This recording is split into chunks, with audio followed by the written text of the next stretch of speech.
প্রত্যেক জীবনে ব্যবহৃত খুব ইউজফুল কয়েকটা সেন্টেন্স নিয়ে আজকে তোমাদের সাথে আলোচনা করব। কি প্রত্যেকটা জিনিস ফেরত দিতে হবে, প্রত্যেকটা জিনিস কিনতে হবে, প্রত্যেকটা জিনিস দিতে হবে, প্রত্যেকটা জিনিস পাঠাতে হবে, প্রত্যেকটা জিনিস রং করতে হবে, প্রত্যেকটা লোন পরিশোধ করতে হবে। তো দেখো, প্রত্যেকটা জিনিস পরিশোধ করা, প্রত্যেকটা জিনিস দেওয়া, প্রত্যেকটা জিনিস করা, এগুলো তোমরা কিভাবে লিখবে? এর জন্য একটা টার্ম ব্যবহার করবে, এভরিথিং উইল বি, তারপরে ভার্বের পাস্ট পার্টিসিপল ফর্ম। দেখে নাও তোমরা, এভরিথিং উইল বি তারপর ভার্বের পাস্ট পার্টিসিপল ফর্ম। তাহলে তোমরা যে ভার্বটা পাবে তার পাস্ট পার্টিসিপল ফর্মটা তোমাকে এই জায়গায় লিখতে হবে। চলো লক্ষ্য করো, প্রত্যেকটা জিনিস কেনা হবে, এভরিথিং উইল বি, কেনার ইংরাজি বাই, তাহলে কেনা হবে বট হবে, BOUGHT, কারণ পাস্ট পার্টিসিপলে বট হয়।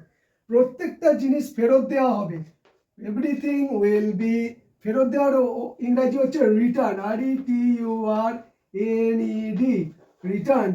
প্রত্যেকটা জিনিস শেখানো হবে, শেখানোর ইংরাজি তোমরা সবাই জানো যে টিচ মানে শেখানো, তাহলে পাস্ট পার্টিসিপলে হবে টট, TAUGHT, টট। তাহলে প্রত্যেকটা জিনিস শেখানো হবে। প্রত্যেকটা জিনিস দেখানো হবে, তাহলে এভরিথিং উইল বি, দেখানোর ইংরাজি শো, আর পাস্ট পার্টিসিপলে হবে শোড।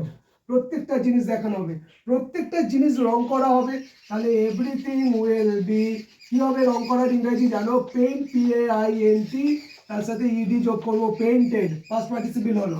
প্রত্যেকটা জিনিস কি করা হবে? পাঠানো হবে। পাঠানোর ইংরাজি কি? ডেলিভার, DELIVERED, ডেলিভার্ড, বা সেন্ড তোমরাও লিখতে পারো। তাহলে তোমরা প্রত্যেকটা পেলে কি না, এইদিকে এই ভার্বগুলো পেলে আর তার পাস্ট পার্টিসিপল ফর্ম শুধু ব্যবহার করে দিলে, তাহলেই কিন্তু তোমাদের সেন্টেন্স কমপ্লিট হয়ে গেল। ওকে, তোমাদের জন্য একটা এক্সারসাইজ দিয়ে দিচ্ছি, প্রত্যেকটা জিনিস পরিশোধ করা হবে, ইংরাজি কি হবে তোমরা কমেন্ট বক্সে লিখে জানাবে।